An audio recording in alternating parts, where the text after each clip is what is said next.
सब मुसाफिर है वही आखिर ठिकाना कोई आगे रवाना है कोई पीछे रवाना জানাজা কাফন আসেনির তোর নসিবে জানাজা কাফন আসেনির তোর নসিবে নাকি তোর লাশ খাবে রে কুত্তা আর শ্রীগালে আমানতু বিল্লাহি সদাকাল্লাহু মাওলানাল আযীম وقال رسول الله صلى الله عليه وسلم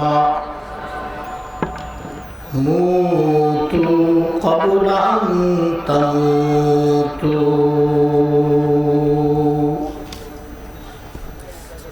وصدق رسوله النبي الكريم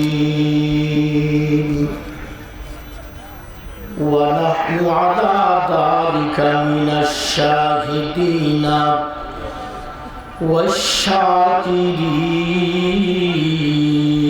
والشاكرين والحمد لله رب العالمين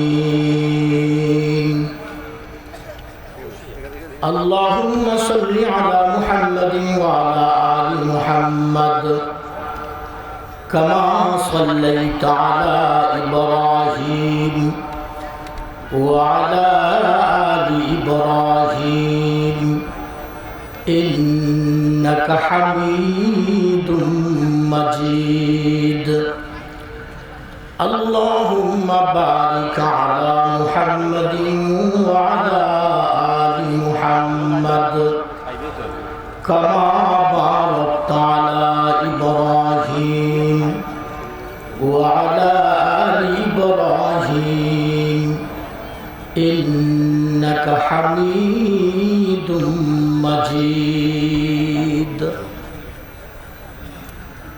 الحمد لله ثم الحمد لله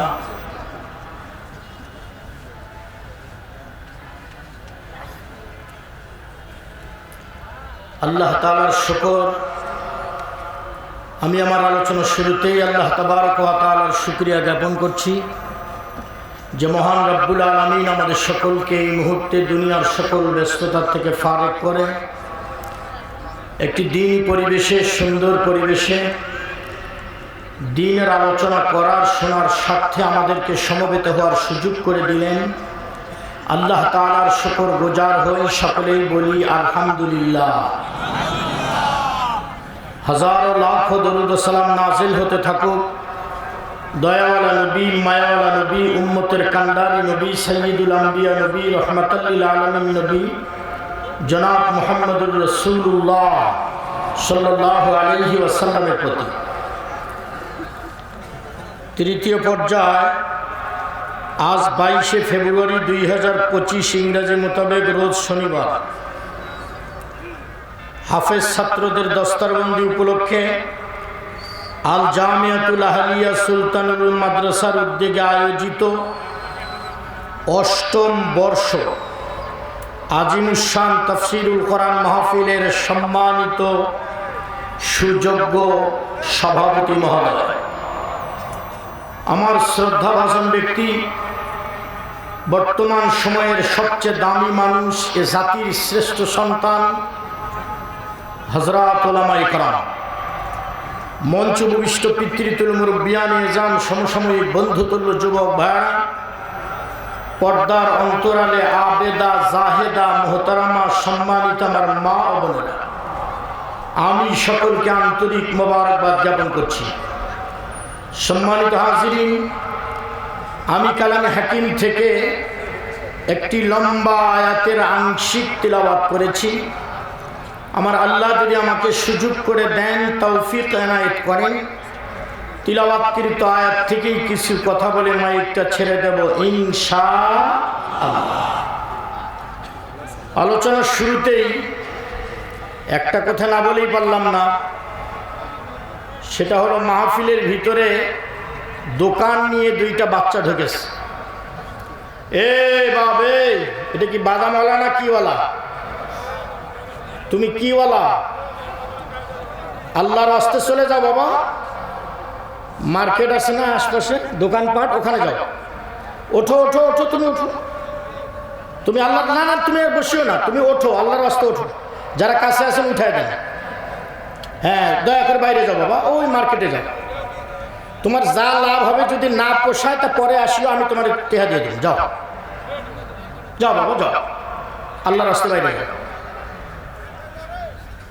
যাও। মাশাআল্লাহ, মার্কেটে অনেক লোক আছে, সেখানে যাও। ওরে বাপরে বাপ, কয়জন? এনে 2 জন, আরো 3 জন, 5 জন। ওরাই তো আমার অর্ধেক শ্রোতা খাই ফেলেছে। যাও বাবা, যাও যাও, আল্লাহ তোদের বরকত দিক, আমি দোয়া করি। যাও। মাশাআল্লাহ, আলোচনার শুরুতেই দোয়া করি। আলোচনার শুরুতে আল্লাহ জাল্লা শানহুর শুকর গুজার হই। আর একবার কষ্ট করে বলুন আলহামদুলিল্লাহ। হাজারো লাখো দরুদ ও সালাম নাজিল হতে থাকুক দয়াওয়ালা নবী, মায়াওয়ালা নবী, উম্মতের কান্ডারি নবী, সাইয়্যিদুল আম্বিয়া নবী, রাহমাতাল লিল আলামিন নবী জনাব মুহাম্মদুর রাসূলুল্লাহ সাল্লাল্লাহু আলাইহি ওয়াসাল্লামের প্রতি। সম্মানিত মুসল্লিয়ানে কেরাম, আপনারা জানেন যে আজকের এই মাহফিলটি অনেক পরীক্ষিত, অনেক কষ্টের বিনিময়ে। এই মাহফিলটি সম্ভবত সেপ্টেম্বর মাসে, না হুজুর? সেপ্টেম্বর মাসে মাহফিলটা ছিল। হ্যাঁ, বৃষ্টির কারণে সেই দিন মাহফিলটা হয়নি। হ্যাঁ, মাঠে এসে আমি দেখে গেছিলাম, সেখানে মাইকওয়ালারা 2-3 দিন কষ্ট করার পরে আমাদের এই মাহফিলটা সেপ্টেম্বর মাসের মাহফিল। কয় তারিখ ছিল? তারিখ মুখস্থ নাই? হ্যাঁ, তা আপনি 27 তারিখ মুখস্থ নেই? আমি সভাপতি মানুষ, চিন্তা করে দেখেন ভাই, অবস্থা দেন। 27শে সেপ্টেম্বর, ওই যে পাবলিকের মনে আছে। যাই হোক, আলহামদুলিল্লাহ সুম্মা আলহামদুলিল্লাহ, অনেক কাঠখড়ি পোড়ানোর পরে মাহফিল আজকে সাকসেসফুল হয়েছে। আর একটা শুভ সংবাদ দিচ্ছি আমি আপনাদেরকে, সেটা হলো অনেক মাহফিলে অনেক সময় বক্তা আসে না, মিস করে, দেরি করে, এরকম হয় না? আজকে আপনারা যার ওয়াজ শুনতে এসেছেন, আজকে তো আপনারা আমার ওয়াজ শুনতে আসেন না, এটা আমি শিওর, এটা আমি জানি। কথা বুঝছেন? আমার আলাদা ওয়াজ আসছে, অসুবিধা নেই, ওখানে আমার জন্য মানুষ আসছে, ওখানে শোনাবো, অসুবিধা নেই। যার জন্য আপনারা আজকে এসেছেন, আকাঙ্ক্ষিত মেহমান, ইতিমধ্যে আমাদের মাদ্রাসায় অবস্থান করতেছেন। আমি ওনার সাথে মোলাকাত করে এসেছি। আলহামদুলিল্লাহ বলা যাবে না? আলহামদুলিল্লাহ আওয়াজটা ভালো হয় না, আর একটু জোরে বলুন আলহামদুলিল্লাহ। মাশাআল্লাহ। যাই হোক, উনি 10টায় স্টেজে আসার কথা, রাস্তাটা একটু দূর বলে মনে হলো, এখন 2-1 মিনিট হয়তো কম বেশি হতে পারে, তবে উনি 10টায় স্টেজে যাওয়ার কথা। আজকে ইনশাআল্লাহ উনি আপনাদেরকে কড়ায় গন্ডায় ওয়াজ বুঝি দিয়া ঢাকা যাবে ইনশাআল্লাহ বলেন। আমি দোয়া করি আল্লাহ তাআলা আমার ভাইয়ের জবানের মধ্যে বরকত দান করেন, ওনার দ্বারা এমন কিছু কথা আল্লাহ বের করে দেন, যে কথাগুলি বললে আমার তথা জাতির মানুষের হেদায়েতের কারণ হয়ে যায়। আর একবার কষ্ট করে বলুন আমিন। চলুন, আমি যে আয়াতে কারিমা আপনাদের সম্মুখে তেলাওয়াত করেছি, বিনা ভূমিকায় এক্ষুনি আমি আয়াতের দিকে চলে যাব ইনশাআল্লাহ। এই আয়াতটি অত্যন্ত প্রসিদ্ধ এবং পরিচিত আয়াত। আমার মনে হয় এখানে যারা এসেছেন 90-95% মানুষের আয়াতটা মুখস্থ থাকার কথা। এত পরিচিত একটা আয়াত আমি আপনাদের সম্মুখে তেলাওয়াত করেছি।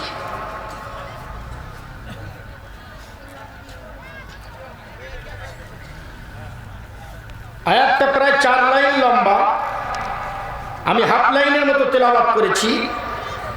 আমি যতটুকু তেলাওয়াত করেছি এতটুকু তেলাওয়াতের তরজমা বলার চেষ্টা করতেছি। আল্লাহ তাআলা কালামে হাকিমের মধ্যে বলেন, কুল্লু নাফসিন যায়িকাতুল মাউত। কুল্লু শব্দের অর্থ হলো সকল। আমার সাথে একটু কথা বলবেন, কি বলছি? সকল। নফস এই শব্দের অর্থ হলো প্রাণী। যে নিজ ইচ্ছায় চলাফেরা করতে পারে তাকে প্রাণী বলে। এটা কি প্রাণী? এটা কি প্রাণী?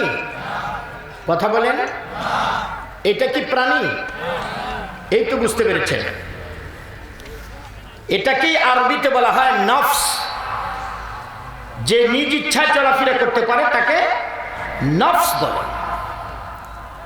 যায়িকা এই শব্দের অর্থ হইল স্বাদ গ্রহণ করা। উর্দুতে বলে মজা, ইংলিশে বলে টেস্ট। মহিলারা তরকারি রান্না করার সময় সামান্য একটু আঙ্গুলের মাথায় নিয়ে জিব্বায় দেয় না? যারা বললো না ওদের এলাকার মহিলা কি পাতিল পুরো মুখে দেয়? তা কথা বললেন না, আমার সাথে একটু কথা বলতে হবে। সামান্য একটু আঙ্গুলের মাথায় দিয়ে জিব্বায় দেয় কি দেয় না? হ্যাঁ, এটাকেই আরবিতে বলে যায়িকা। মৌত শব্দের অনেকগুলো অর্থ আছে, আমি অতগুলো অর্থ বলতে পারবো না, এক দুইটা বলি কমপক্ষে। মৌত শব্দের এক অর্থ হলো শেষ, মানে দুনিয়ার হায়াত শেষ। মৌতের আরেকটা নাম বললে আরেকটা অর্থ প্রকাশ পাবে। মৌতের আরেকটা নাম হলো ইন্তেকাল, মানে জায়গা পরিবর্তন করা। পুরো শব্দের অর্থটা হলো কুল্লু নাফসিন যায়িকাতুল মউত, সকল প্রাণীকে মৃত্যুর স্বাদ গ্রহণ করতে হবে। কথা বলুন, আওয়াজ করে বলুন। এখানে এতগুলো মানুষ আছেন বাপ, একটা মানুষ শুধু আমাকে হাতটা দেখায় বলবেন যে হুজুর আমি মরিব না, বলেন আছেন? পৃথিবীর এমন কোন মানুষ নেই যে এই গ্যারান্টিটা দিতে পারে। সব বিষয়ে মানুষের মন্তব্য আছে। বাংলাদেশের সুইপার থেকে নিয়ে যুক্তরাষ্ট্রের প্রেসিডেন্টকে যদি জিজ্ঞাসা করেন এই তুই কি মরবি, এক কথায় স্বীকার করে নিবা এ ব্যাপারে কারো কোনো দ্বিমত নাই।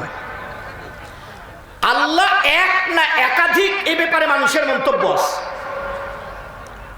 আল্লাহর ব্যাপারে মানুষের মন্তব্য চিন্তা করেন কত বড় সাহস মানুষের। আমরা মুসলিম, আমরা মানি আল্লাহ এক। এমনও মানুষ পৃথিবীতে যারা আছে যারা একাধিক আল্লাহ মানে না মানে না। আমি নাম বলবো না, এক ধর্মের মানুষ আছে তারা নির্দিষ্ট একটা বৃক্ষের উপাসনা করে। ওরা বলে ওই গাছের কুটিটা পাতায় পাতায় 33 কোটি আল্লাহ আছে। কম আল্লাহ, আল্লাহর দোকান লাগে ছেড়ে দিছে। চিন্তা করে দেখে, অথচ আল্লাহ কালামে হাকিমের মধ্যে ফরমান লাউ কানা ফীহিমা আলিহাতুন ইল্লাল্লাহু লাফাসাদাতা। আল্লাহ বলেন আমি ব্যতি রেখে শত শত কোটি কোটি আল্লাহর দরকার নাই। আমি ব্যতি রেখে আর এক পিস যদি থাকতো লাফাসাদাতা, তাসমিয়ার সিগা, আসমান জমিন এই দুইটার মধ্যে টক্কর হতো। আল্লাহ নিজেই দলিল দিচ্ছেন যদি আমি এক পোক না হতাম তাহলে আল্লাহ দুইজন হলে, বেশি না, তাহলে লাফাসাদাতা আসমান জমিনের মধ্যে টক্কর হতো। বিজ্ঞানের দৃষ্টিতে পৃথিবীর বয়স 600 কোটি বছর প্লাস। জীবনে কোনোদিন শুনছেন আসমানে গোলাগুলি হচ্ছে? যারা বলল না ওরা শুনছে বোধহয়। কথা বলেন, শুনছেন? জীবনে শুনবেনও না, কারণ আল্লাহ এক। সব কিছুর একচ্ছত্র মালিককে আল্লাহ যদি ইচ্ছে করতেন আল্লাহ ছেলে বানাইতে পারতেন, মেয়ে বানাইতে পারতেন, নাই নাতিন ভাইস্তা ভাগিনা বানাইতে পারতেন। এ ক্ষমতা তার ছিল, নাকি আল্লাহর এই ক্ষমতা নাই? এই ক্ষমতা আল্লাহর ছিল, কিন্তু আল্লাহ তা করেননি। আল্লাহ করেন নাই। আল্লাহ যদি ইচ্ছা করতেন যে ছেলে বানাইতেন, মেয়ে বানাইতেন, বিভিন্ন জনকে বিভিন্ন দায়িত্ব দিতেন।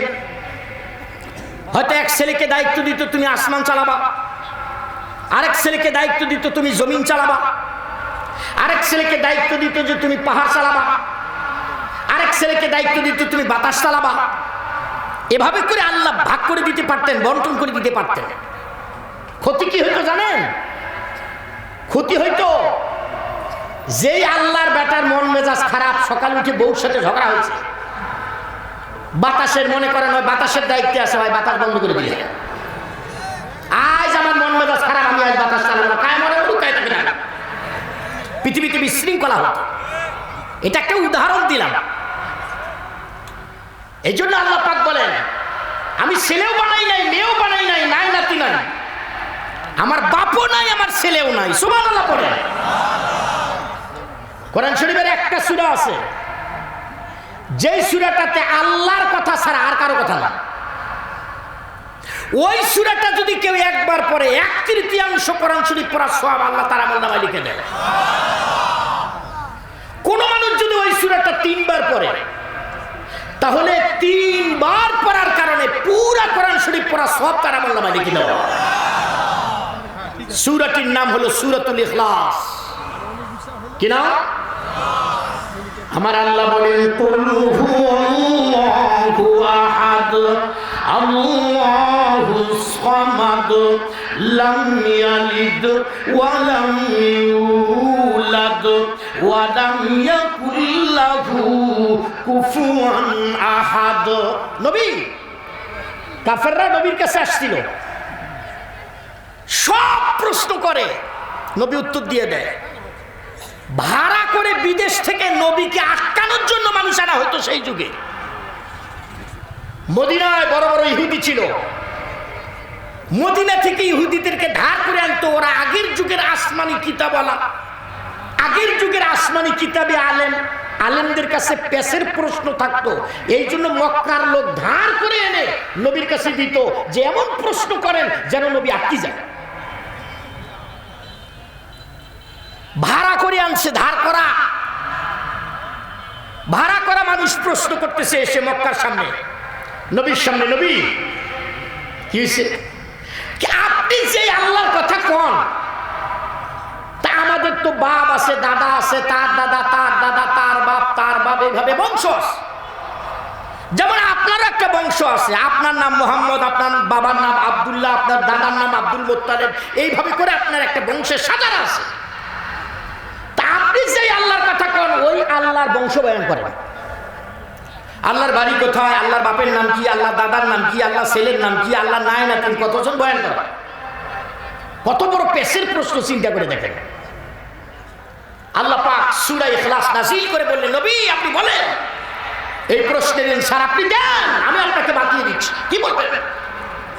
নবী আপনি বলেন কুল হুয়াল্লাহু আহাদ। নবী আপনি বলেন আল্লাহ একক, আল্লাহ অদ্বিতীয়, লাম ইয়ালিদ ওয়া লাম ইউলাদ। কুল হুয়াল্লাহু আহাদ আল্লাহুস সামাদ লাম ইয়ালিদ ওয়া লাম ইউলাদ ওয়া লাম ইয়াকুল লাহু কুফুয়ান আহাদ। আল্লাহ একক, এই ঘোষণা আপনি দিয়ে দেন। আপনি তাদেরকে বলেন লাম ইয়ালিদ ওয়া লাম ইউলাদ, আল্লাহ কাউকে জন্ম দেন নাই, আল্লাহ কারোর কাছে জন্ম নেন না, আল্লাহ কারো থেকে জন্ম হননি, আল্লাহ কাউকে জন্ম দেননি। তিনি একক, তিনি অদ্বিতীয়, আল্লাহর কোনো বংশ নাই।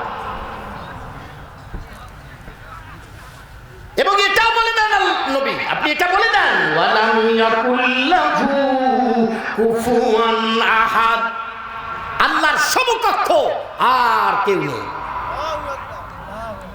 আল্লাহর সমকক্ষ আছে, যত পাওয়ারফুল হন না কেন, আল্লাহর একটা বাঁকা পোষণ সোজা করার ক্ষমতা পৃথিবীতে কারো নাই। যা ইচ্ছা উনি তা করেন। ফাআলুল লিমা ইউরিদ, উনি যা কিছু তা করেন। দেওয়ার ক্ষমতা রাখে না। তার কাছে তার বিরোধিতা করার, তার বিরুদ্ধে আন্দোলন করার, মিটিং করার, মিছিল করার ক্ষমতা কারো নয়। বরঞ্চ যারা যাবে তার সঙ্গে লড়াই করার জন্য সে বিনিশ হয়ে যাবে। বিশাল ইতিহাস আছে, আমার আলোচ্য বিষয় এদিকে নয়। এ কথাটা থেকে আমি বুঝাতে চাচ্ছিলাম, আল্লাহর ব্যাপারে মানুষের মন্তব্য আছে, কিন্তু মানুষ মরে যাবে এ ব্যাপারে কারো মন্তব্য না, কারো দ্বিমত না। মরে যাবে সবাই স্বীকার করে নিচ্ছে। এই মৃত্যুকে নিয়ন্ত্রণ করার জন্য বিজ্ঞান হাজার চেষ্টা করছে। কবরে মেশিন বসাইছে, তার দিয়ে ক্যামেরা আনিয়ে ক্যামেরার সামনে বসে আছে, এমন জোরে ক্যামেরা বাস্ট হয়ে গেছে যে ক্যামেরা নিয়ে বলছে হয় মরে গেছে। এই মৃত্যুকে নিয়ন্ত্রণ করার জন্য তাফসীরের কিতাবের মধ্যে আসছে বিশাল গ্লাসের ঘর বানাইছে, আজরাইল ঢুকতে দিবে না, কোন জানলা রাখে না, দরজা জানলা বন্ধ করে দিয়েছে, কোন ক্রমে ও আজরাইল ঢুকতে দিবে না। গ্লাসের ঘর তৈরি করার পর ওই ঘরের মধ্যে রক্ষিত অবস্থায় আছে বেচারি। ওই বেচারির মৃত্যু হতে দিবে না, কিন্তু ওই বেচারির মাকড়সার আলে মাকড়সার মাধ্যমে মৃত্যু হবে এ ঘোষণা আগে থেকে দেওয়া হয়েছিল। এই জন্য আরো মজবুত করে গ্লাস বানাচ্ছে। কেমনে ওই গ্লাসের ভিতরে একদিন দেখতেছে ওই কোনার মধ্যে, গ্লাসের ঘরের কোনার মধ্যে মাকড়সা জাল বুনতেছে। মহিলা কয় এই মাকড়সা আমার মারার কারণ হবে, ওখান থেকে পাড়ায়া পা দিয়ে ডলা দিয়ে মারি দিছে। কয় যা তুই আমার কি মারবি, আমি তোরে মারি দিলাম। ইনফেকশন হয়ে ঘা হয়েছে, ঘা হয়ে ক্যান্সার হয়েছে, ক্যান্সার হয়ে মামলা খারিজ হয়ে গেছে। তাফসীরের কিতাবে লম্বা চওড়া ঘটনা লিখছে। আমি যে কথাটা বুঝাতে চাচ্ছিলাম সেটা হলো, মনটাকে একটু বোঝাবার চেষ্টা করি, বাপ চলে যেতেই হবে, যেতে হবে না, যেতেই হবে। মাহফিলে আসছেন, বাড়ি যাবেন গ্যারান্টি? আমি ছাত্র মানুষ, লেখাপড়া করি, তখন স্টেজে এক বক্তা ওয়াজ করতেছে, ওয়াজ রানিং অবস্থায় বলতেছে ভাই আমার বুকে একটু ব্যথা হচ্ছে। কর্তৃপক্ষ ওনাকে ধরে ধরে স্টেজের থেকে নামাইতেই উনি নিঃশ্বাসটা ছেড়ে দিলেন। এটাই হলো হায়াতের জিন্দেগি বাবা। আমি আমি রানিং এক জায়গায় বয়ান করতেছি ডিমলা, মাঝখান থেকে এক শ্রোতা শুয়ে পড়ল। আমি জিজ্ঞেস করলাম কর্তৃপক্ষকে কি খবর? কয় হুজুর ঘোষণা দেওয়ার দরকার নাই, লোকটা মারা গেছে, মাহফিল শেষে ওনার জানাজা হবে। এটাই হলো হায়াতের জিন্দেগি বাবা। মনটাকে একটা কথা বুঝাবার চেষ্টা করি, আমার কবরে আমাকে যেতে হবে, আমার কবরে আমাকেই যেতে হবে। আল্লাহর কসম আমার কবরে কেউ যাবে না। আমার আল্লাহকে আমাকে ম্যানেজ করতে হবে।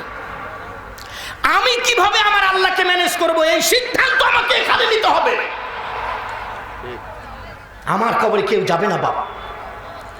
যে বউয়ের জন্য ঘুষ খাইছি, যে বউয়ের জন্য সুদ খাইছি, যে বউ বাচ্চার জন্য মানুষের জমি দখল করছি, যেই বউ বাচ্চার জন্য আইন ঠেলিয়া নিজের জমি বড় করছি, এই বউ বাচ্চা আমার কবরে যাবে না।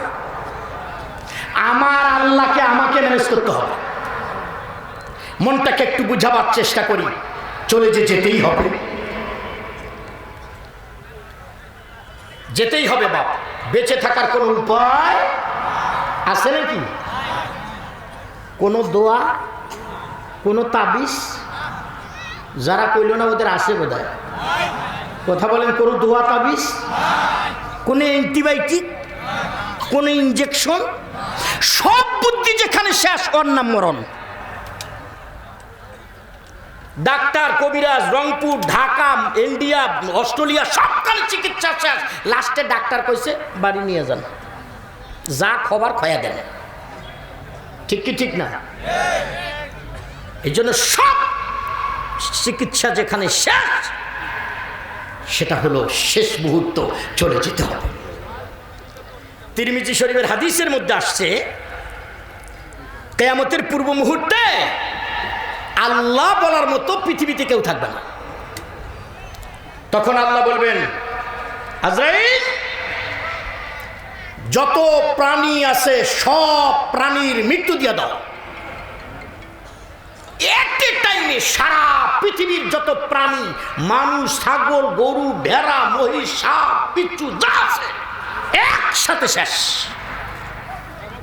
আসমান থেকে আল্লাহর বুলডোজার নামাইতে হবে না। সবাইকে মারার জন্য কি আসমান থেকে বুলডোজার নামাইতে হবে? দরকার হবে। সূরা ইয়াসিনে একটা আয়াত আসছে, আমার আল্লাহ ফরমান ইন কানাত ইল্লা সাইহাতান ওয়াহিদা। এই বেটা, এই পলাই, এই ঢুকলে কেমনে? এ মাহফিল নষ্ট করে। এই বাবা তুমি ঢুকলে কেমনে? তোমার আনো তো ওগুলো কি আছে আমি সব কিনে নেবো, এদিকে আনো, তোমার আর বেচতে হবে। আবার ঢুকলে কেমনে? এ ভলেন্টিয়ার নাই, ভলেন্টিয়ার নাই, মাহফিলেরা ঢোকে কেমনে দেখেন তো? পোলাপান দাঁড় করে দেন, এরা মাহফিলটা নষ্ট করে দিই। এটা মাহফিলের জন্য কত কষ্ট করে এসে, বক্তা মিলে না, এই মেলে না, হো মেলে না, ডেট মেলে না, কত কষ্ট করে এরা আইসে না বাদাম খাওয়াই, তুমি মাহফিলটা নষ্ট করে যা। বেটা তো 14 গোষ্ঠী আল্লাহ মাফ করে দিই, যা। বদদুয়া দিয়ে দিছি একবারে, যা। এখন উল্টা দিকে দৌড় পারে। একটু দেখবেন তো আশপাশে কে আছে, ভলেন্টিয়ার দিয়ে দেন, ওটা ঢুকতে না পারে। সূরা ইয়াসিনের একটা আয়াতে আসছে ইন কানাত ইল্লা সাইহাতান ওয়াহিদা। একটা আওয়াজ, একটা গর্জন সহ্য করার মতো পৃথিবীতে কোনো মানুষ নাই। ইসরাফিল আলাইহিস সালামের একটা গর্জন, এক গর্জনে সারা পৃথিবীর সকল প্রাণী শেষ। ইন কানাত ইল্লা সাইহাতান ওয়াহিদাতান ফাইযা হুম খামিদুন। একটা আওয়াজ দেওয়ার সাথে সাথে সব নিথর দেহ হয়ে পড়ে থাকবে। আজরাইল কে আছে? আল্লাহ। জমিন পরিষ্কার, আসমানি ফেরেশতা আছে। যাও আসমানের ফেরেশতাদের মৃত্যু দিয়ে দাও। এট এ টাইমে সব ফেরেশতার মৃত্যু দিয়ে দেওয়া হবে। কে আছে? আজরাইল। মাওলা। 4 জন বড় বড় ফেরেশতা আছে, জিবরিল আলাইহিস সালাম, মিকাইল আলাইহিস সালাম, ইসরাফিল আলাইহিস সালাম, আমি আজরাইল। যাও বাকি 3 জনের মৃত্যু দিয়ে দাও। 3 জনের মৃত্যু দিয়ে দেওয়া হবে। কে আছে? আজরাইল। সাথে সাথে আজরাইল কাপা শুরু করে দিবে,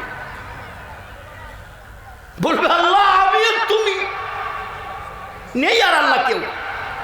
কয় মুত আজরাইল, মুত, মর, এই মুহূর্তে মরে যা। আজরাইল ফেরেশতা ভয়ের চোটে কাঁপতে কাঁপতে বলতে থাকবে আল্লাহ যদি জানতাম তুমি এমন প্রশ্নের সম্মুখীন আমাকে করবে, এই দায়িত্ব আমি নিতাম না। নিজের হাতটা মুখের ভিতর প্রবেশ করে যখন রুহটাকে টান দিবে, এত কষ্ট হবে, চিৎকার করে বলতে থাকবে আল্লাহ যদি জানতাম তুমি এমনটি প্রশ্ন করবে, আমি দায়িত্ব নিতাম না। আল্লাহ নিজের রুহটা আল্লাহর কুদরতি হাতে দেওয়ার সাথে সাথে পড়ে যাবে। থাকবেন কে? আল্লাহর নাম জোরে বলতে হবে।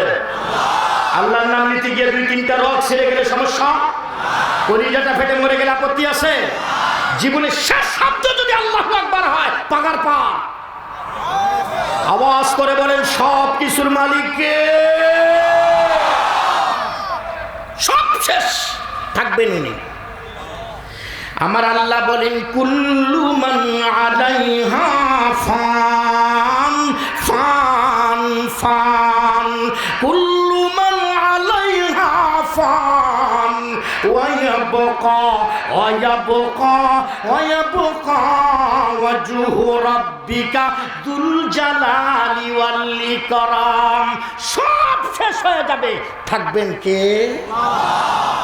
উনি মারা যাবেন না, এটাও কোরআন শরীফের আয়াত। ওনার মৃত্যু হবে না। আল্লাহ বলেন আল্লাহু লা ইলাহা ইল্লা হুয়াল হাইয়ুল কাইয়্যুম।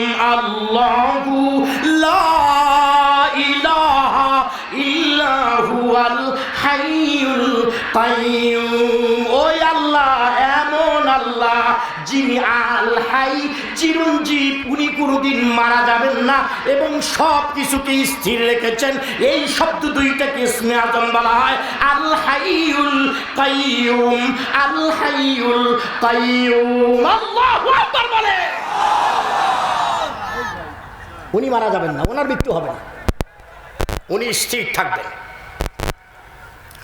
বদরের যুদ্ধের সময় তখন তো সামনাসামনি যুদ্ধ, ডাইন হাতে তরবারি, বাম হাতে ঢাল, ডাইন হাত দিয়ে মারবে, বাম হাত দিয়ে ঠেকাবে, শত্রুর মাইক ঠেকাবে।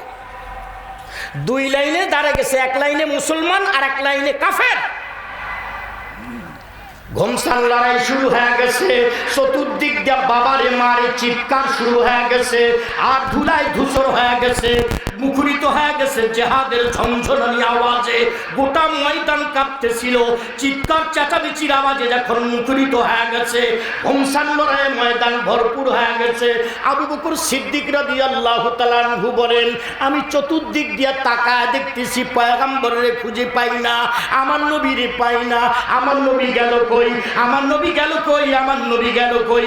আবু বকর সিদ্দিক রাদিয়াল্লাহু তাআলা আনহু মাঠের চতুর্দিক দিয়ে খুঁজা কোথাও যখন পাইলেন না, পেরেশান হয়ে গেছেন, আমার নবী গেছে কোথায়, আমার নবী গেল কোথায়, আমার নবী গেল কোথায়। তারপরে গিয়ে দেখতেছেন খিমার ভিতরে, তাবুর ভিতরে সেজদায় মাথাটা লুটিয়ে দিয়ে পয়গম্বর বলতেছেন, আল হাইয়ুল কাইয়ুম, আল হাইয়ুল কাইয়ুম। আল্লাহ, আমার জিন্দেগির 313 জন চালান, আমার জিন্দেগির 313 জন মেহনতের ফসল তোমার কুদরতের সামনে সাবমিট করে দিলাম আল্লাহ, তোমার কুদরতের সামনে হাদিয়া দিয়া দিলাম।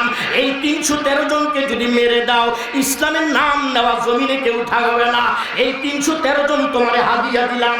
ও আল্লাহ গো, এই 313 জনকে যদি তুমি বিজয় দাও, ওই যদি বিজয় দাও, এই 313 জনের যদি বিজয় দাও, তাহলে ইসলাম বিজয় হয়ে যাবে, সারা পৃথিবী, সারা পৃথিবী ইসলাম ছড়িয়ে যাবে।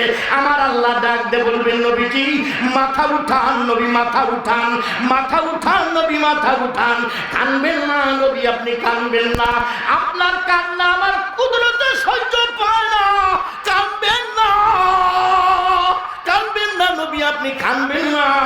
মাথাটা উঠান, মাথা উঠান নবী, মাথা উঠান। আপনার দোয়া কবুল করে নিলাম, মঞ্জুর করে নিলাম।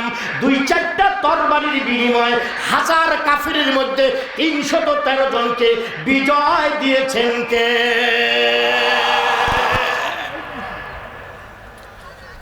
আল্লাহকে ডাকতেছেন আল হাইয়ুল কাইয়ুম। মনে রাখবেন এই দুইটা নাম ইসমে আজম, আরো মোতারাক্কিব আছে। এই শব্দ বলে কেউ দোয়া করলে তার দোয়া কবুল হয়ে যায়। আমার আল্লাহ হাই, উনি মারা যাবেন না, উনি কাইয়ুম, সব কিছুকে স্থির রাখছেন। নারী কতদিনে আসমান ভাঙি পড়লে। এত দামি দামি ইঞ্জিনিয়ার দিয়ে বিল্ডিং করেন, 100 বছর পর দাঁত খেসেরে দেয়, দেয় না? জীবনে কোনোদিন শুনছেন অমুক এলাকার আসমানের নাট খুলি পড়েছে? যারা কইল না ওরা সূর্য বোধহয়। জীবনে কোন এলাকায় শুনছেন যে ওই পাক দিয়ে আসমান ফাটি গেছে? কোন পেখে দর করে পানি পড়েছে? এমন হয়েছে কোথাও? আমার আল্লাহ হলো কাইয়ুম, আল হাইয়ুল কাইয়ুম, সব কিছু স্থির রাখেন। উনি মারা যাবেন, উনি আল হাই, আল্লাহ ব্যতিরিক্ত সব শেষ। ভাইরারে আমার আল্লাহ ডাইন হাতে জান্নাত নিবেন, বাম হাতের মধ্যে জাহান্নাম নিবেন। সব যখন শেষ হয়ে যাবে, ডাইন হাতে জান্নাত নিবেন, বাম হাতের মধ্যে জাহান্নাম নিবেন। নেওয়ার পর একটা চিৎকার দিবেন, লিমানিল মুলকুল ইয়াউম। কে রে আজকের দিনের রাজত্ব কার? আজকের দিনের রাজত্ব কার? দাম্ভিকরা কোথায়? অহংকারীরা কোথায়? 2 টাকার মালিক হইলে তোমার অহংকারের ঠেলায় দুবলা ঘাস মরে যাইতো, তোমার অহংকারের ঠেলায় এলাকার মানুষ ঘুমাইতে পারতো না, তোমার অহংকারের ঠেলায় এলাকার মানুষ পেরেশান হয়ে যাইতো, এলাকার মানুষ জেলখানার মধ্যে ঢুকে ঢুকে থাকতো। ও দাম্ভিকরা কোথায়? আজকে কোথায়? আয় আমার সামনে আয়, আয় তো দেখি তোর পাওয়ারটা কত বড়। কেউ কথা বলার সাহস পাবে না বাবা, কেউ কথা বলার সাহস পাবে না। আল্লাহ নিজেই পরক্ষণে বলবেন, লিল্লাহি ওয়াহিদিল কাহ্হার। আল্লাহু আকবার। চলে যেতে হবে, তার সামনে দাঁড়াইতে হবে। একটা কথা আপনাদেরকে আজকে গিফট করে যেতে চাই মেহমান আসার আগে, সেটা হলো মনটাকে বুঝাবার চেষ্টা করি, চলে যেতেই হবে। যেতে হবে না বাপ, যেতেই হবে। কিতাবের মধ্যে লিখছে পয়গম্বরের বয়স মাত্র 6 বছর। সন্ধ্যার সময় একদিন চোখের পানি মুছতে মুছতে মায়ের কাছে আসতেন। মা, প্রতিদিন যখন খেলাধুলা শেষ করি, সাথীদের বাবা আসে, আদর করে, যত্ন করে, কোলে নেয়, আমার বাবা তো কোনোদিন আসলো না। মা, সত্যি করে বলো তো মা, আমার বাবা কত দূরের সফরে গেছে, কতদিন পর আসবে মা? বুঝে থাকলে বলুন, তখন নবীজির আব্বা দুনিয়াতে আছেন? নবীজি যখন মায়ের পেটের ভিতরে 6 মাস বয়স, তখনই নবীজির আব্বাজান দুনিয়া ছেড়ে চলে গেছে। বাবা, তোমার আব্বাজান মারা গেছে। পৃথিবীর কোনো মানুষ যদি মারা যায়, তাকে মাটির নিচে দাফন করে দেওয়া হয়, সে আর কোনোদিন আসে না। বাবা, তোমার আব্বা আর কোনোদিন আসবে না। ডাক দিয়ে বলেন, কোন জায়গা রে মা? সেটা কোন জায়গার মধ্যে আমার আব্বা জান ঘুমিয়ে আছে? মা, একটা বার আমাকে নিয়ে যাবানি মা। মাটির উপরে থেকে আমি আমার আব্বা জানকে একটা আব্বা ডাক দিয়া আমার কলিজাটা শান্ত করতে চাই। ডাক দিয়া বলেন, না রে বাপ না, বহু দূরের পথ, বিরতিহীনভাবে 3 দিন পর্যন্ত সফর করা লাগে, তুমি ছোট মানুষ সহ্য করতে পারবে না। না মা, একটা বার আমাকে নিয়ে যাও মা। মাটির উপরে থেকে আমি আমার আব্বা জানকে একটা আব্বা ডাক দিয়া আমার কলিজাটা শান্ত করতে চাই। লম্বা ঘটনা বাবা, আমার ঘটনা বয়ান করার সময় নাই, আয়াতের সাথে কথাটা ফিনিশিং দিতে চাই। আল্লাহর পয়গম্বর বারবার মায়ের কাছে বলেন। মা নবীজির দাদার কাছে এক পর্যায়ে গিয়া রাজি করলেন। নবীজির দাদারে বললেন, শ্বশুর বাবাজি, একটু অনুমতি দেন, আপনার নাতিটাকে তার বাবার কবরটা দেখায় নিয়ে আসবো।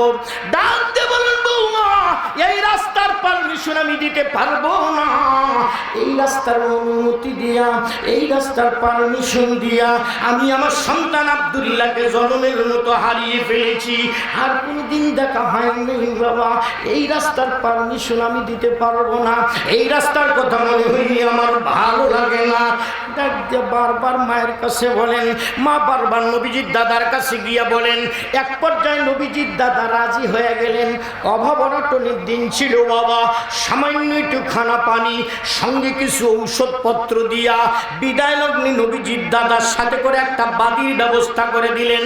ডাক দিয়া বললেন, বাদিরা, জীবনের বললে হলেও আমার বৌমা আমার নাতির দেখাশোনা করবে। বাদিরে, এই রাস্তার কথা মনে হই আমার ভালো লাগে না। এই রাস্তার পারমিশন দিয়া আমি আমার সন্তান আব্দুল্লাহকে জন্মের মতো হারিয়ে ফেলেছি। জীবন দিয়ে হলেও আমার নাতি আমার বৌমার দেখাশোনা করবে।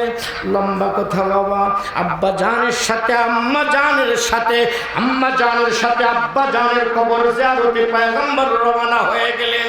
প্রথম দিনের সফর শেষ হয়ে গেল। দ্বিতীয় দিন দুপুর করে বিকেল হয়ে গেছে।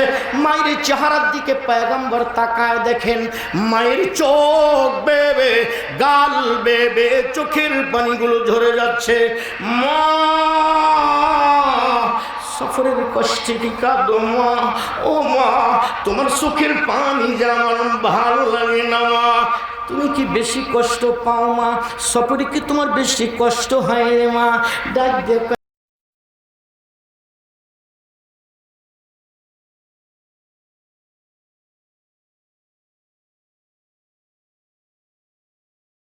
গুলো, পাহাড় পর্বত গুলো যখন আমার নজরে পড়ে গেছে, তোমার আব্বা জানের কথা মনে হয়ে গেছে।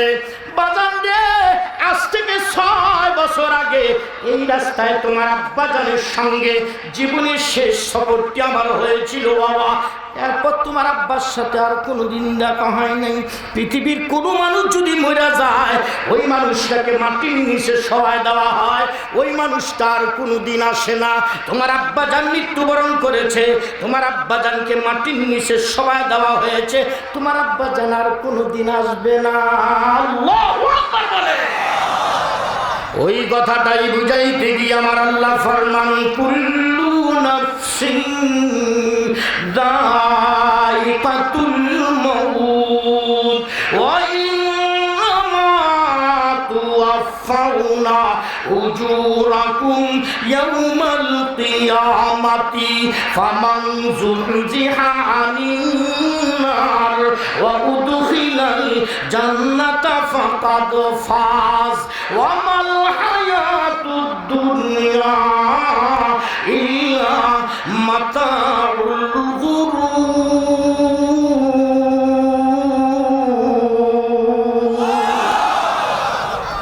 চলে যেতে হবে বাবা। একটা কথা গিফট করে যেতে চাই, সেটা হলো চলে যেতেই হবে। বেঁচে থাকার কোনো উপায় আছে নাকি? থাকলে আমাকে একটু বুদ্ধি দেন, আমিও তো বাঁচতে চাই। একই পাতিলের খানা খাই, আমার ছেলে জোয়ান হয়, আমি বুড়া হই। এটাই কুদরতের কারিশমা।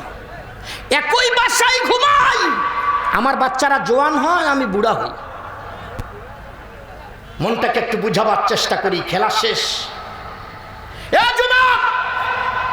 25 বছর হলো তো তুমি ফজরের নামাজ পড়ো না, হলো তো 25 বছর ফজরের নামাজে সারা দেওয়ার টাইম পাওনি। 30 বছর হলো তো দাড়ি রাখুনি যুবক। কবে তোমার এই ভুলটা ভাঙবে? কবে এই ভুল ভাঙবে? আমার বোনদেরকে বলবো, এ বোন, যৌবন কালটা তো শেষ করে দিলা, সেজে গুজে মানুষকে বরবাদ করে দিলা। তোমার সৌন্দর্য দিয়া শত শত যুবককে বরবাদ করে দিলা। আর কতদিন সাজবে তুমি? কয় লাখ যুবক বরবাদ হলে তোমার আশা পূরণ হবে বলো? কয় লক্ষ যুবককে তুমি বরবাদ করার পর তুমি পর্দার ভিতরে যাবে মা? হুশ করার চেষ্টা করি, চলে যেতেই হবে। বেঁচে থাকার কোনো উপায় নাই। আছে নাকি? সবাই কথা বলেন একটু। আছে নাই বাপ? কোরআন শরীফের অন্য আয়াতে আমার আল্লাহ বলেন, ওয়ালাউ তারা ইদিল মুজরিমুনা নাকিসু রুউসিহিম ইনদা রাব্বিহিম রব্বানা আবসারনা ওয়া সামি'না ফারজি'না না'মাল সালিহান ইন্না মুকিনুন। আজরাইল ফেরেশতা যখন কাছে আসে, আল্লাহ চোখ থেকে একটা পর্দা খুলে দেয়। অদৃশ্য ফেরেশতা দেখা শুরু করে। লোকটা যদি গুনাহগার হয়, সাথে সাথে কান্না শুরু করে দেয়। ডাক দিয়ে বলতে থাকে, আজরাইল ভাই, আমি এখন মরে যেতে চাই না। আমার ঘরে উপযুক্ত মেয়ে আছে, আমি এখনো বিয়া দিতে পারি নাই, আমি এখনো হজ করতে পারি নাই, আমার এখনো জমি বায়না দেওয়া আছে, আমি এখনো ফাইনাল রেজিস্ট্রি করতে পারি নাই, আমার এখন বাড়ি ঘরের কাছে হাত দিছি। ভাই আজরাইল, তুমি আমারই নিও না, আমি যাব না, আমি মরবো না ভাই, আমি মরবো না, আমি মরতে চাই না, তুমি আমারই নিও না, তুমি চলে যাও, অন্য সময় আসো, আমি মরবো না, তুমি আমাকে নিও না, তুমি আমাকে নিও না, তুমি আমাকে নিও না। কারুবারু করে কান্না শুরু করে দিবে। আজরাইল সাথে সাথে ঘুরে যাবে। হ্যাঁ, যাবে। আরো ঘুষি দিবে, ঘুষি, দাঁত দিলে ভাঙিয়ে দিবে। হ্যাঁ, বাংলাদেশে সব তল দিয়ে কাম হয় না? এক অফিসে কাজ করছে, করার পর কয়, স্যার নেন বকশিস। কয়, রমজান মাস এলে হাতন নেওয়া যায়, দয়ার টানে দিছে, কয় এইটা থো, এখন যা। কি বড় বুজুর্গ রে! বাংলাদেশে সব নিজ দিয়ে কাম হয়, আজরাইলের সামনে হবে না বাবা। হবে নাকি? যদি ওই সময় কোন, বাবা আমি তো মাদ্রাসায় কিছু দিতে পারি নাই, বিঘা 5 জমি লিখে দিচ্ছি, তাও তুই ঘুরে যা, হবে? যারা কইল না ওদের কাছে হবে বোধ হয়। কথা বলেন, হবে? কোনো লাভ নেই। আজরাইল ফেরেশতাকে দেখার সাথে সাথে কান্না করে দিবে। চোখ থেকে পর্দাটা খুলে দেওয়ার সাথে সাথে অদৃশ্য ফেরেশতা দেখা শুরু করে দিবে। ডাক দিয়ে বলতে থাকবে, আল্লাহ তোমার তোমার কোরআন সত্য, হাদিস সত্য, মিজান পুলসিরাত, জান্নাত জাহান্নাম সত্য। আজকে আমার ইয়াকিন হয়ে গেছে, বিশ্বাস হয়ে গেছে, আল্লাহ আজ থেকে নামাজ কাজা করব না, না আমাল সালেহা ফারজিনা, একটা বার রিটার্ন দাও আল্লাহ, জীবনে কোনোদিন নামাজ কাজা করব না, দাড়িতে খুর লাগাবো না, বেপরদায় চলবো না, মা বাবাকে কষ্ট দিব না, একটা বার রিটার্ন দাও আল্লাহ। এই লোকটা এই বলে কান্না শুরু করে দিবে, কানতে কানতে কানতে কানতে কানতে কানতে এই লোকটা মৌতে কানবে, এই লোক কবরে কানবে, এই লোক মিজানের পাল্লায় কানবে, এই লোক হাসরের মাঠে কানবে, জাহান্নামের মধ্যে কানবে, কানতে কানতে কানতে কানতে চোখের পানি শেষ হয়ে যাবে, চোখ দিয়ে রক্ত পড়া শুরু হবে, রক্ত শেষ হয়ে যাবে, চোখ দিয়ে গোলে গোলে পুষ পড়া শুরু হবে, শেষ হয়ে যাবে, চোখ দিয়ে গোস্ত গলে গলে পড়া শুরু হবে, গোস্ত শেষ হয়ে যাবে, মাগার কান্না শেষ হবে না। এই কান্নার কোনো লাভ, কোনো লাভ নেই। পক্ষান্তরে আমার আয়াতে আল্লাহ বলেন, ও দুনিয়ার মানুষ, গুনাহ করেছিস বেটা, ভুল ভেঙেছে, 30 বছর হয় নামাজ পড়িস নাই, 40 বছর হয় দাড়ি রাখিস নাই, 50 বছর হয় পর্দা করিস নাই, আয় গোলাম আমার কুদরতের সামনে আয়, একটা চোখের পানি ছেড়ে দে, একটা বার সেজদায় মাথাটা লুটিয়ে দে, একটা বার আমার কাছে স্যালেন্ডার কর, আমি তোর জীবনের সব গুনাহ মাফ করে দেব। তবে মনে রাখিয়েন, যারা ওই আশায় গুনাহ করে যে আল্লাহ মাফ করে দিবে, শেষ জীবনে তওবা করবো, ও তওবা নসিব হবে না, ও তওবা নসিব হবে না। ওই দেখবেন ধারাম করে পড়বে, তারাম করে মরে যাবে। এখন কিন্তু মরাটাও ডিজিটাল হয়েছে, এটা জানেন? ও এটা বোধহয় জানেন না। আগের মানুষ আমরা ছোটবেলায় দেখছিলাম 3 মাস 4 মাস 1 বছর 2 বছর ঝুলি ঝুলি, আল্লাহ মুখ নে, আল্লাহ মুখ ধরি যা, আল্লাহ মুখ থাকিস চান না, তারপর মরে। আর এখন খালি মরে তারপর পরে, পড়ার পর মরে না, আগত মরে তারপর পরে, মানে মরাটাও ডিজিটাল হয়ে গেছে, সব আপডেট হয়ে গেছে না। এখন এমন রোগ, কারণ কপিতে বিষ, আলুতে বিষ, ধানে বিষ, চাউলে বিষ, সব কানে বিষ খাইতে খাইতে শরীর বিষ হজম করে ফেলাইছে, যার কারণে ওই অসুস্থ আসার পর অসুস্থ হওয়ার দরকার নাই, আগে থেকে সব অসুস্থ হয়ে গোটা বডি এটা রোগের দোকান হয়ে গেছে, যার কারণে মরে পড়ে, পরে মরে না, মরে পড়ে। চলে যেতে হবে বাবা, খামখেয়ালি করার জায়গা দুনিয়া নয়, চলে যেতে হবে। মনটাকে একটু বুঝাবার চেষ্টা করি, যেতেই। আজকের মাহফিলে আসছেন, বাড়ি যাবেন গ্যারান্টি? কথা বলেন। বহু মানুষ সুস্থ, রোগ নাই, ব্যারাম নাই, অসুখ নাই, বিসুখ নাই, কিচ্ছু নাই, সুস্থ মানুষ শুইছে আর ওঠে নাই। মিশকাতের হাদিসে আসছে, মানুষ যখন ঘুমে যায় কি দোয়া পড়েন? আল্লাহুম্মা বিইসমিকা, তারপর আমুতু মানে কি জানেন? আমুতু মানে মরে গেলাম, মরে গেলাম, আল্লাহ মরে গেলাম, মরে গেলাম বলে কিন্তু আমরা শুই। এই রুহু আল্লাহর কাছে গিয়ে পারমিশন চায়, যাবো আল্লাহ, বডিতে যাব, পারমিশন হইলে আসবে, আপনার চোখ খুলবে, সকাল হবে, অন্যথায় পরকাল।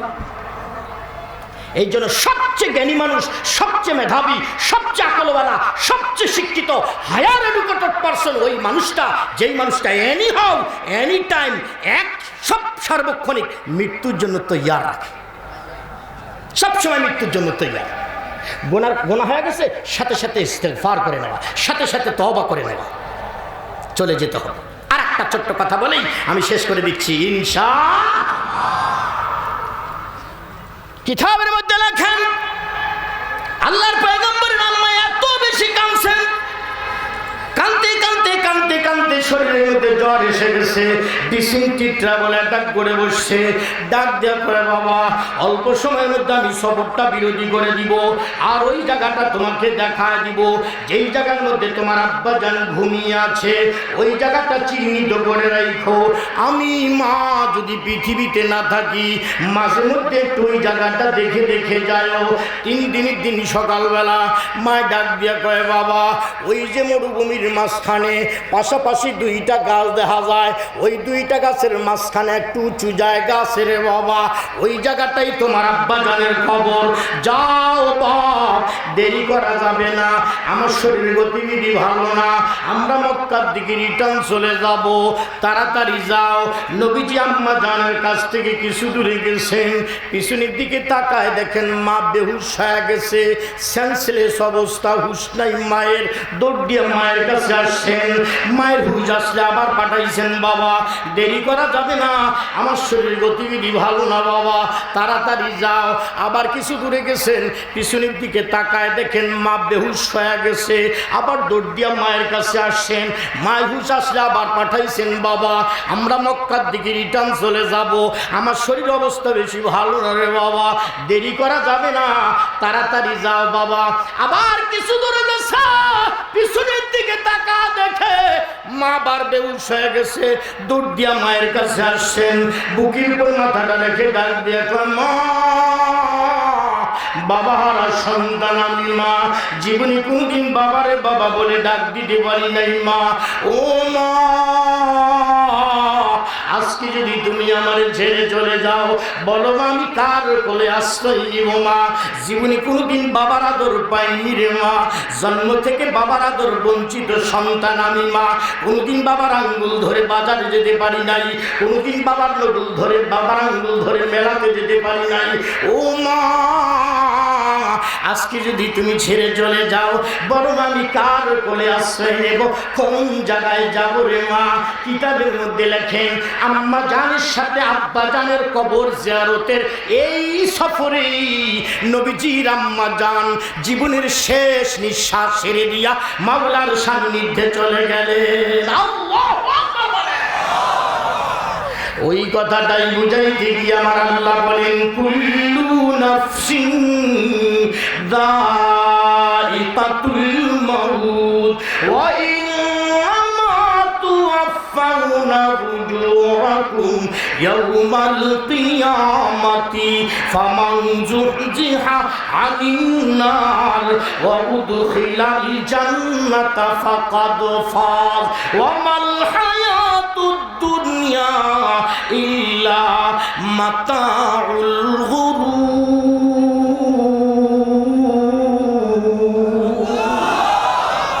সবাইকে চলে যেতে হবে বাবা, আখের গুছিয়ে ফেলতে হবে, পোটলা বেঁধে ফেলতে হবে।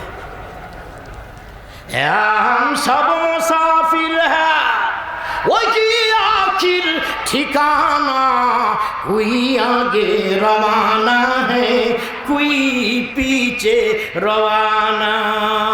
কেউ হয়তো কালকে গেছে, আমি হয়তো আজকে যাব, কেউ হয়তো আগে গেছে, আমি হয়তো একটু পরে যাব, পার্থক্যে জমা ওখানে হতেই হবে। चंदी गुई बागे मन बुस्तान मान, चंदी गुई बागे मन बुस्तान मान, इना गुई गुरु गुरुस्तान मान। जमी आमार, बिल्डिंग आमार, सेले आमार, मेये आमार, गाड़ी आमार, चाकरी आमार, पुकुर आमार, सब शुधु बोललाम आमार आर आमार, एटा आमार ओटा आमार। इना गुई गुरु गुरुस्तान मान, ए कथा तो बोललाम ना जे कबरटा आमार। চলে যেতে হবে, যেতেই হবে।